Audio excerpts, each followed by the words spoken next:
Assalamualaikum warahmatullahi wabarakatuh. Apa kabar semuanya? Semoga selalu dalam lindungan Allah Subhanahu wa taala. Ya, jangan lupa selalu menjaga kesehatan karena memang sekarang ini masih dalam masa pandemi.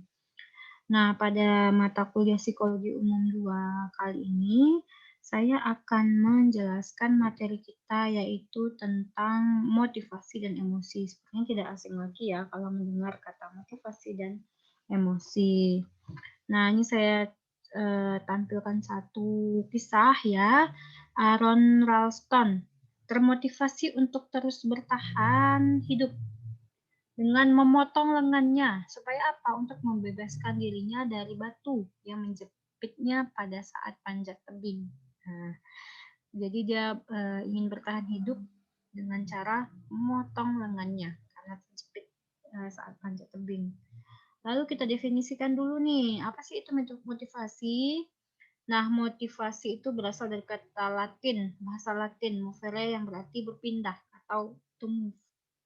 Lalu definisinya motivasi itu adalah kekuatan yang menggerakkan seseorang untuk berperilaku, berpikir, dan merasa seperti yang mereka lakukan. Selanjutnya, menurut Robbins and Judge 2015, mendefinisikan motivasi itu adalah suatu proses yang menjelaskan mengenai kekuatan, arah, dan ketekunan seseorang dalam upaya untuk mencapai tujuan.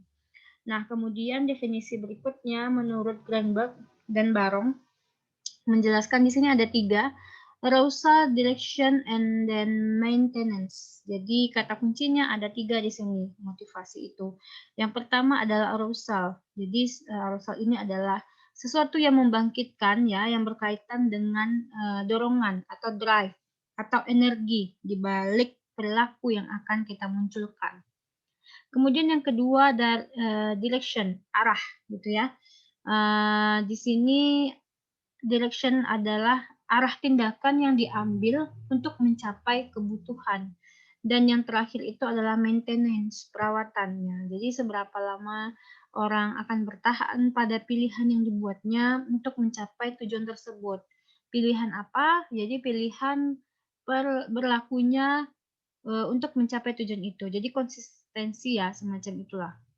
Nah, jadi motivasi, itulah motivasi. Dia ada energi, lalu diarahkan, lalu mengarahkan ya, dan dia memaintenance perilaku tersebut sampai tujuannya tercapai.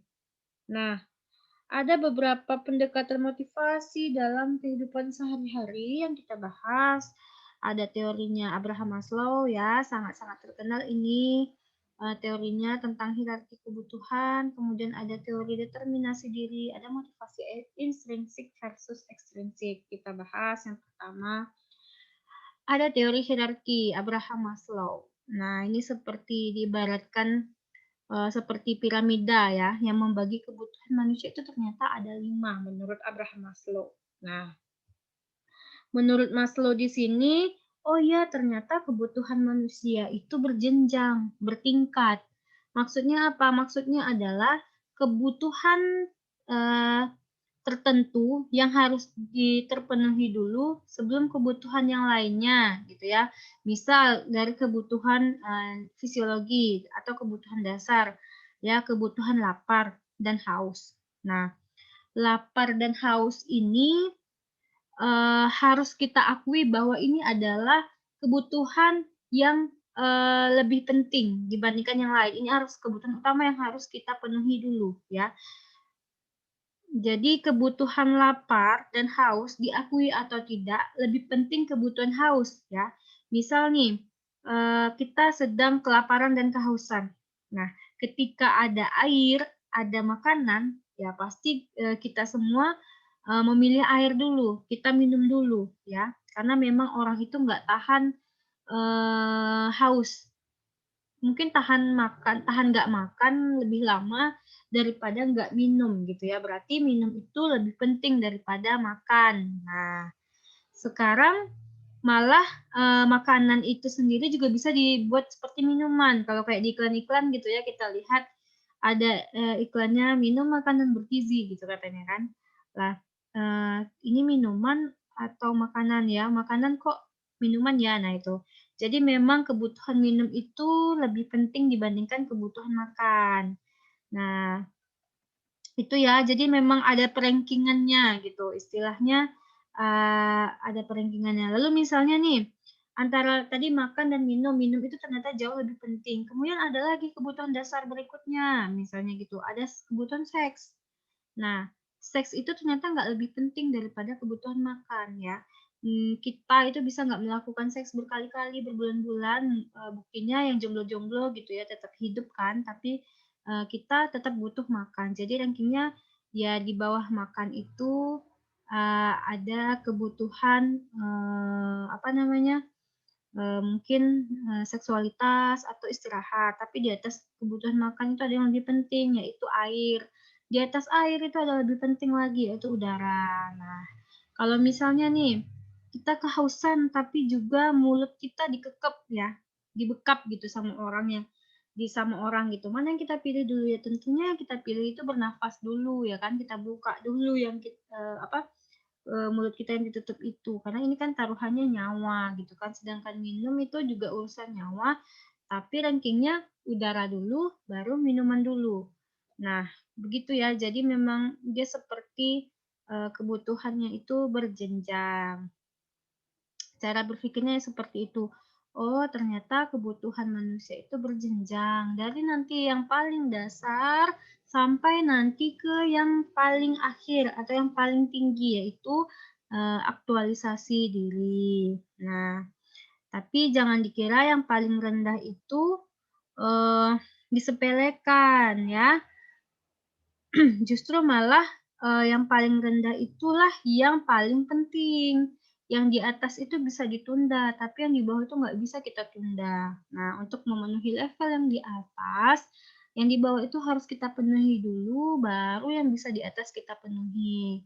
Kebutuhan bawah dulu yang perlu kita penuhi dulu apa? Yaitu kebutuhan fisiologi atau fisik. Lalu kemudian keselamatan, kebutuhan akan keamanan, selanjutnya adalah kebutuhan akan memiliki dan kasih sayang. Selanjutnya adalah kebutuhan akan penghargaan dan terakhir adalah kebutuhan akan aktualisasi diri. Nah, ini ya, jadi memang kebutuhan yang paling dasar itu yang semakin lama semakin tinggi. Justru malah yang paling dasar itu adalah kebutuhan yang paling penting, yang paling urgent, yang harus dipenuhi terlebih dahulu. Nah, kita bahas satu-satu. Yang pertama, kebutuhan fisiologis. Nah, di sini ada air di sini udara ya, maksudnya water, air gitu ya. Food, makanan. Nah, terus sleep, ya istirahat dan terakhir seks. Ini kan biasa ya kebutuhan dasar manusia. Ya, berarti fisik dari kebutuhan fisik itu eh udara dulu yang paling penting nih, baru air, baru makanan, baru istirahat gitu ya. Nah, fisik ini harus duluan ya. Makanan, minuman. Nah, makanya kalau ada yang bilang urusan perut kok dipikir gitu banget sampai segitunya gitu ya. Nah, padahal urusan perut itu adalah yang paling harus terlebih dahulu dipenuhi. Nah, jadi memang kalau misalnya urusan perut perut kita nggak beres gitu ya, tentunya kita nggak akan bahas tentang keamanan, keselamatan, apalagi kalau ngomongin cinta ya. Orang yang lapar itu biasanya membahayakan. Kenapa? Eh, karena dia nggak peduli lagi dengan keselamatan, nggak peduli lagi dengan cinta kasih, yang penting itu dia bisa makan, karena itu adalah kebutuhan yang paling dasar. Makanya banyak orang yang bilang bahwa kesehatan itu yang nomor satu, yaitu tadi karena urusan fisik ya. Kita nggak boleh bilang, "Alah itu fisik aja kok," gitu ya. Bayangkan kalau misalnya kita sedang sakit, kita nggak bisa ngapa-ngapain ya, secanggih apapun ilmu kamu tentang cinta, tentang aktualisasi diri, tapi kalau kitanya sedang sakit, ya sedang mencret misalnya, ya sedang sakit kepala ya, eee, yang lain-lain itu jadi nggak penting lagi. Jadi memang bereskan dulu yang paling bawah, yang paling dasar, penuhi dulu yang paling bawah, baru ke atas. Nah, selanjutnya adalah rasa aman. Nah, ini ke seseorang Ya, jadi, rasa aman dari, physical attack, emotional attack, nah ini ya. Jadi memang nah nah jadi, seseorang itu tidak terancam dari serangan fisiknya, dari serangan fisik, dari emosi ya, emotional attack, dari musibah, bencana ya, didominasi oleh orang lain, kehilangan, baik itu kehilangan pekerjaan, kehilangan rumah, kehilangan keluarga, teman, dan lain-lainnya. Nah, jadi memang orang itu butuh yang namanya selamat. Nah, setelah yang dasar tadi ya, orang yang tidak aman, tidak nyaman, selalu ketakutan, biasanya energinya akan terkuras dan muncul reaksi fight or flight. Ya, fight itu artinya melawan atau flight itu artinya lari. Nah, kalau kita merasa nggak aman nih, ada dua alternatif nih. Kita bisa lari atau energi kita tuh akan terfokus ke situ aja gitu. Misalnya nih, kita ditakuti oleh orang. Alternatifnya ada 2. Kalau kita yang nggak nakuti, kalau orang yang menakuti itu adalah orang yang tinggi, gagah, maka reaksi kita mungkin akan lari. Tapi kalau misalnya yang nakut-nakuti itu badannya kecil ya, yang badannya kecil lebih dari kita gitu ya, tentunya kita melawan. Nah, intinya kita itu nggak mau ditakut-takuti karena secara fitrahnya ya, kita itu butuh yang namanya rasa aman dan selamat. Makanya banyak orang, jangan heran gitu ya, orang yang merasa terancam itu bisa melakukan apa saja, yang penting, nyawanya selamat gitu ya. Tapi terancam di sini bisa saja mungkin terancam kalah, terancam kehilangan kekuasaan, kehormatan. Nah, itu bisa melakukan apa saja, karena ini juga merupakan, suatu kebutuhan dasar yang paling penting dalam hidup manusia. Nah, misalnya nih, eee kamu mau kuliah di Fakultas Psikologi UIR, tapi ternyata mantanmu itu juga mau masuk di Fakultas Psikologi UIR. Nah, ternyata mantanmu itu daftar di Fakultas Psikologi bersama pacar barunya. Nah, itu kan jadinya kamu mikir pastinya, eee, mmm, kamu mikir masuk ke Fakultas Psikologi UIR karena kamu merasa terancam nih, perasaanmu, itu terancam dalam segi perasaan. Makanya dibilang orang tuh pasti lebih memilih aman. Nah, misalnya lagi kalau misalnya kuliah online offline gitu ya. Nah, biasanya nih mahasiswa itu datangnya lebih awal dan, mencari tempat duduknya di belakang. Karena kenapa? Karena memang, kita cari aman kalau misalnya duduknya di depan sering ditunjuk dosen, menjawab pertanyaan. Nah, itu ya. Yang kedua adalah rasa aman. Selanjutnya, yang ketiga Selanjutnya, yang ketiga itu cinta dan kasih sayang. Nah, manusia itu pastinya butuh mencintai dan dicintai, ya. Mencintai saja ya pahit gitu ya. Nah, kita juga butuh untuk dicintai. Dicintai saja tanpa mencintai juga hambar ya, rasanya hambar itu. Yang enaknya itu adalah mencintai dan dicintai. Nah, juga meskipun orangnya berbeda-beda, kita mencintai seseorang, tetapi kita dicintai oleh orang lain. Nah, itu kan uh, itu bahasa sehari-hari gitu ya. Nah, jadi memang setelah fisiologis, lalu rasa aman, kemudian kita juga butuh untuk dicintai oleh orang lain. Kemudian yang keempat itu adalah harga diri. Nah, itu bisa dari penghargaan dari orang lain dan penghargaan dari diri sendiri. Kita juga butuh yang namanya penghargaan dari orang lain. Misalnya saja ada orang yang menghormati kita, yang menganggap kita teman, ya, yang menganggap kita punya peran, yang berharap kita datang, ya, berharap kita datang di acaranya, gitu ya. Terus juga atau penghargaan pada diri sendiri. Kita merasa bahwa jelek-jelek gini saya bisa loh melakukan hal ini. Nah berarti kita menghargai diri kita sendiri. Berarti kita tahu punya kemampuan. Misalnya gini-gini masalah pelajaran memang saya agak lamban, tapi urusan main game saya juaranya. Paling paling enggak kita punya penghargaan atas diri kita sendiri dan kita merasa kita punya harga diri.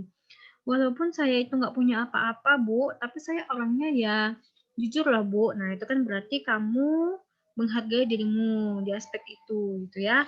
Ada itunya, maksudnya gini-gini saya, walaupun saya jelek, tapi saya jujur lah, Bu. Gini-gini walaupun saya dalam mata pelajaran lamban, tapi di aspek lain saya menang loh, Bu. Nah, berarti ada itunya, tanda kutip gitu ya, berarti kamu itu punya kesempatan untuk bahagia dalam hidupmu. Kalau kalau tidak sama sekali, maka kita akan kesulitan dalam membangun harga diri. Jadi memang kita bisa diakui oleh orang lain, tetapi kita juga bisa meyakini diri kita sendiri. Kemudian yang terakhir itu adalah aktualisasi diri. Nah, kita dapat memenuhi potensi dalam diri kita secara optimal menjadi apa yang kita bisa. Ya, apapun yang kamu butuhkan, kamu sudah punya modalnya, ingin jadi sarjana, kamu bisa punya potensi. Ya, kita semua itu adalah paket lengkap. Kita harus mewujudkan mimpi-mimpi itu sesuai dengan passion yang kita miliki. Nah, lakukanlah sebaik mungkin, semaksimal mungkin. Jadi memang tujuan utama manusia itu adalah aktualisasi diri, ya. Jika hidup belum puas, berarti kita jadi gini. Jika kita merasa hidup kita itu belum puas, ya berarti kita belum mencapai tahapan namanya aktualisasi diri. Nah, kemudian kita contohkan nih, misalnya Terelie ya, kita tahu bahwa dia adalah salah satu penulis yang terkenal di Indonesia gitu ya. Kenapa sih dia selalu menulis padahal kalau misalnya nih dia sekali cetak royalti itu ketika dia menulis gitu ya, dia menemukan apa namanya dia sudah punya banyak uang gitu ya sekali cetak buku ya udah cukup untuk memenuhi hidupnya. Nah, justru malah ketika dia itu menulis novel, dia menemukan sebuah makna, bukan karena pujian atau bukan karena materinya. Nah, ya berarti memang ketika dia menulis sebuah novel itu ada kebahagiaannya sendiri, dia menemukan makna dari tulisan-tulisannya tersebut. Misalnya juga saya menjadi guru itu bukan karena materi, bukan karena banyak sertifikasi, bukan karena gajinya yang tinggi, bukan, tapi saya walaupun gajinya kecil, tapi saya menemukan makna ketika mengajar. Ya udah, ya berarti saya itu mampu untuk mentransfer ilmu, membuat orang menjadi pintar gitu ya, walaupun gaji saya kecil gitu. Nah, dia menemukan makna ketika dia itu mengajar. Nah, selanjutnya itu ada teori determinasi diri. Ya, teori determinasi diri ini maksudnya adalah artinya adalah sejauh mana perilaku seseorang itu ditentukan oleh kehendak diri sendiri. Jadi pada teori ini ada 3 kebutuhan dasar dari determinasi diri. Yang pertama itu adalah kompetensi, nah kemudian keterhubungan dan otonomi. Jadi teori determinasi diri ini maksudnya misalnya nih ketika SD SMP kita disuruh belajar, ada yang memang belajar karena paksaan, tetapi ada juga yang belajar itu karena memang kesenangannya belajar, hobinya memang belajar. Nah, tentunya berbeda ya antara satu orang yang belajar karena dipaksa, yang satu orang lagi karena keinginannya sendiri. Yang satu mungkin 5 menit belajar itu terasa lama karena dipaksa oleh orang tuanya. 5 menit belajar kok yang nggak selesai-selesai misalnya gitu. Nah, tapi ada satu orang yang belajar berjam-jam itu kok kayaknya nggak capek-capek, yang ada rasa senang gitu ya, malah menikmati. Nah, jadi memang determinasi diri ini sejauh mana perilaku itu ditentukan oleh kehendak diri kita sendiri. Semakin berasal dari kehendak diri kita, maka semakin tinggi motivasi kita. Ya, jadi ada 3 kebutuhan dasar tadi, ada kompetensi, keterhubungan, dan otonomi. Yang pertama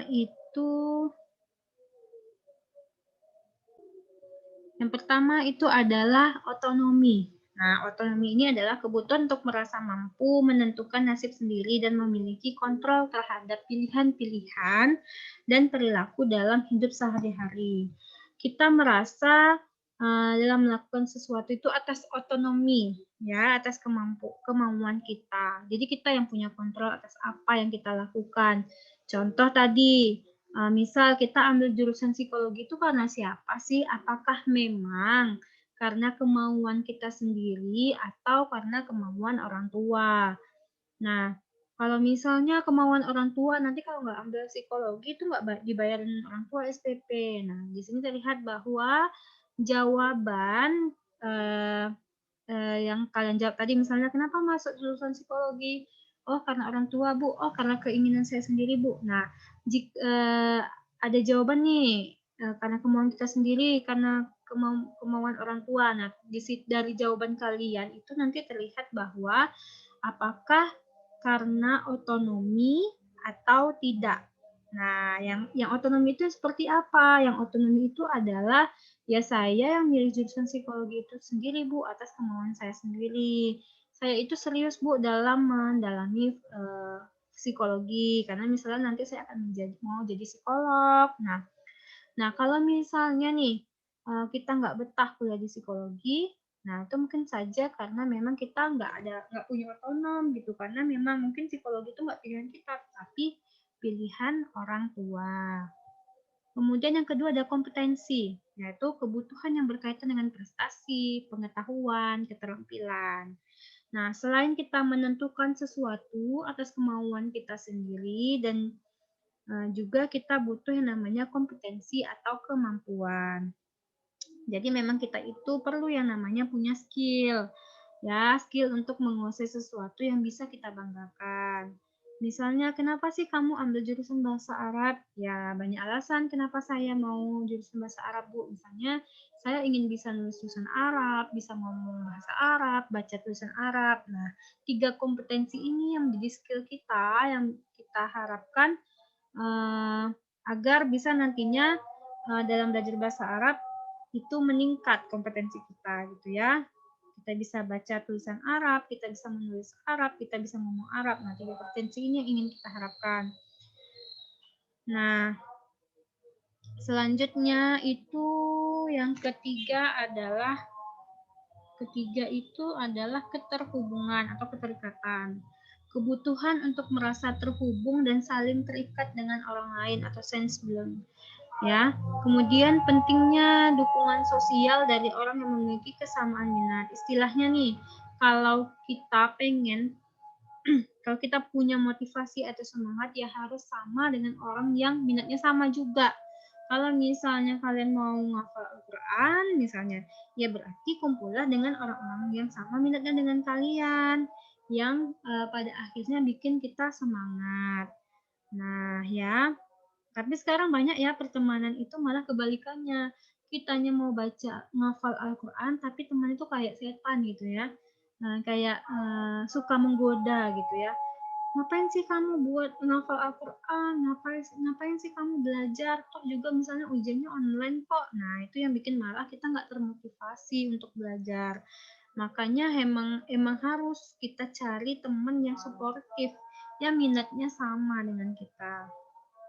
Nah, jadi memang yang namanya orang harusnya gitu ya, kalau kita motivasi gitu ya, punya 3 kebutuhan dasar ini, yang 3 tadi ya. Nah, lalu ada motivasi selanjutnya adalah motivasi intrinsik. Ini adalah motivasi yang didorong dari dalam diri seseorang. Misalnya, motivasi ini berdasarkan kepada faktor-faktor internal, contohnya itu kompetensi, keterhubungan, dan otonomi, serta rasa ingin tahu, tantangan, dan kesenangan. Nah, seseorang yang terlibat dalam suatu perilaku karena individu tersebut menikmatinya. Jadi, kenapa sih kamu ingin belajar? Ya, karena memang saya senang belajar, rasa ingin tahu saya tinggi pada pelajaran tersebut. Jadi, memang motivasinya itu bukan karena luar, tapi karena diri kita sendiri. Selanjutnya ada motivasi ekstrinsik, itu melibatkan insentif eksternal gitu ya dari luar. Misalnya saya belajar karena saya ingin nantinya orang tua saya kasih saya belikan saya mobil, belikan saya handphone baru. Nah, karena ada imbalan, nah, karena ada hukuman. Ya, kemudian itu, nah, selanjutnya ada teori motivasi X dan Y. Nah, jadi memang manusia itu punya sikap dasar atau teori terhadap orang lain. Ada positif Y, jadi yang Y itu positif, yang X itu negatif. Yang keduanya X dan Y ini adalah kontradiktif, ya, saling berlawanan antara X dan Y. Nah, ini bisa terlihat ya, yang X itu negatif tadi. Yang pertama dijelaskan manusia pada dasarnya malas, kemudian tidak bertanggung jawab, tidak mementingkan prestasi, susah diatur, lebih senang dipimpin daripada memimpin, ya, pengennya jadi orang hebat, jadi bos gitu. Segan membuat keputusan, mudah dimotivasi oleh karena uang atau karena fasilitas. Nah, setelah dewasa itu susah untuk merubah diri, mementingkan diri sendiri. Kemudian yang positifnya apa? Suka bekerja, komit terhadap tujuan. Ini kayaknya lebih ke motivasi dalam belajar. Lalu bertanggung jawab, memiliki kemauan berprestasi, mampu mengatur diri sendiri. Manusia itu adalah makhluk yang aktif, bukan pasif. Jika dipercaya akan bertanggung jawab, termotivasi oleh tantangan. Manusia juga memerlukan dukungan, bukan teguran. Walau dewasa itu tetap mau belajar dan berkembang. Nah, ini ya X dan Y. Motivasi X dan Y.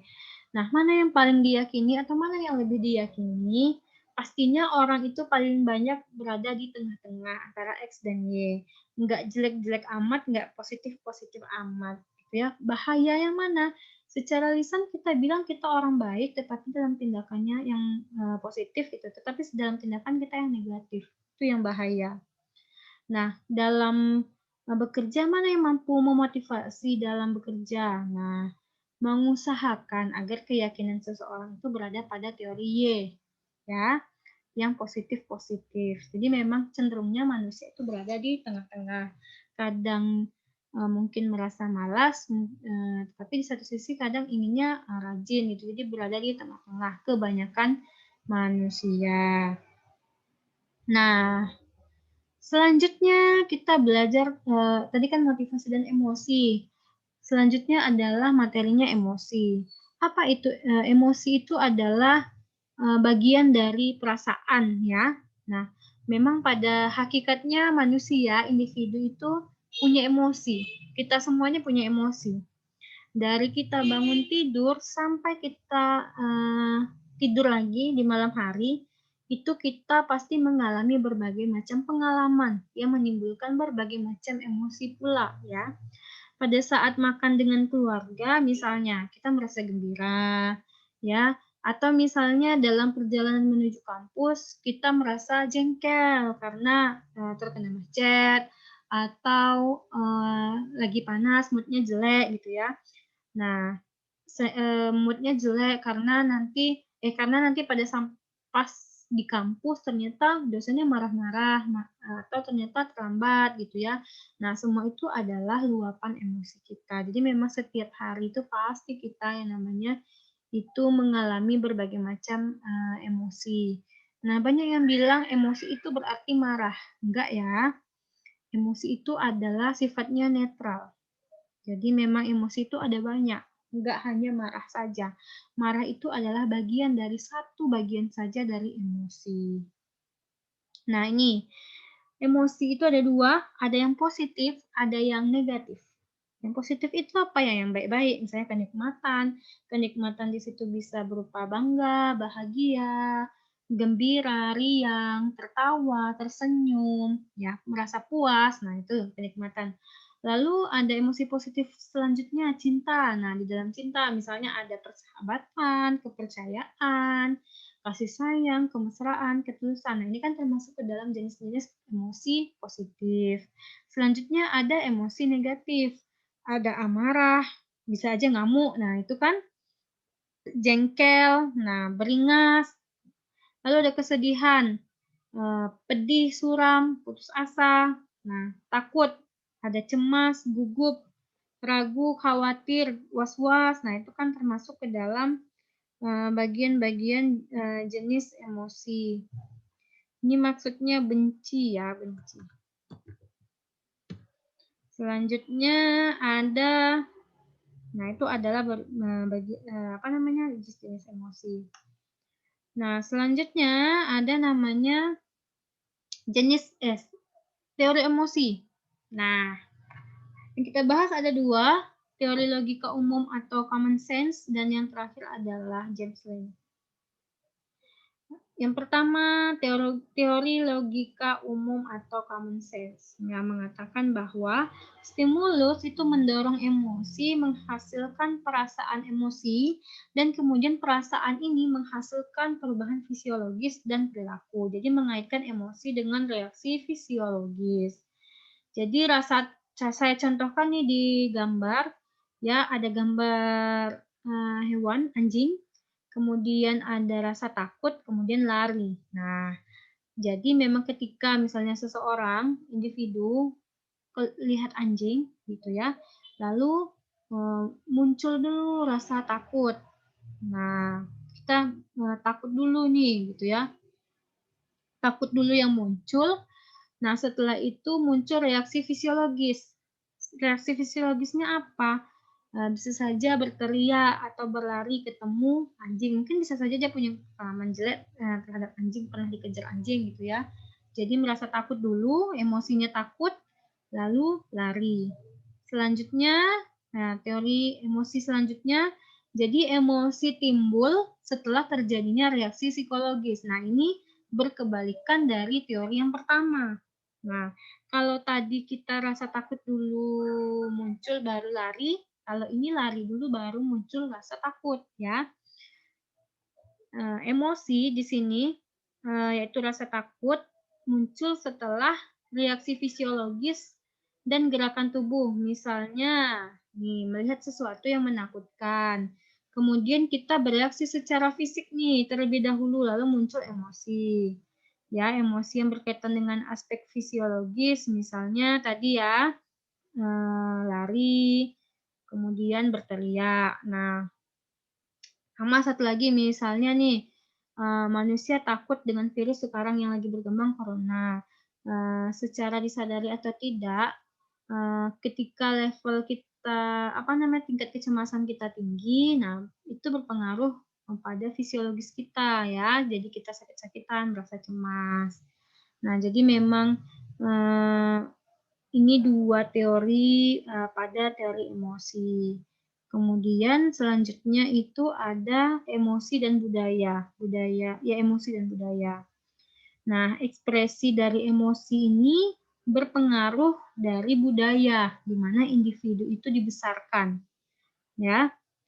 Misal emosi dan beberapa emosi itu bersifat universal. Ya, misal emosi senang ya udah di setiap budaya itu ya kalau tiap senang ya pasti misalnya ketawa. Nah, mungkin beberapa daerah yang lainnya ya kan tadi dibilang bahwa emosi itu berpengaruh dari budaya individu di mana individu dibesarkan. Misalnya nih rasa marah. Nah, ekspresi orang berbeda-beda nih. Ada yang bilang misalnya marah itu tidak bagus, sehingga beberapa budaya ketika marah ya udah menahan saja.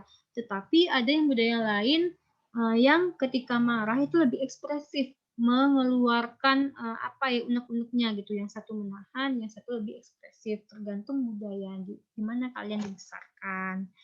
Atau mungkin dalam budaya misalnya adalah kalau laki-laki itu nangis, itu adalah hal yang tabu. Nah, kemudian timbullah bahwa ternyata laki-laki itu nggak boleh nangis. Nah, dan emosi sedih itu tidak boleh diekspresikan dengan menangis karena ada budaya yang mengatur tentang itu. Nah, jadi memang budaya itu memberikan interpretasi yang berbeda-beda terhadap emosi. Ya, ada yang bilang senyum itu dianggap keramahan ya. Tetapi kalau di negara lain mungkin ada yang menganggap bahwa senyum itu dianggap sebagai bentuk seseorang itu tidak berpengalaman. Jadi memang berbeda-beda interpretasinya tergantung dari di mana kalian atau kita dibesarkan.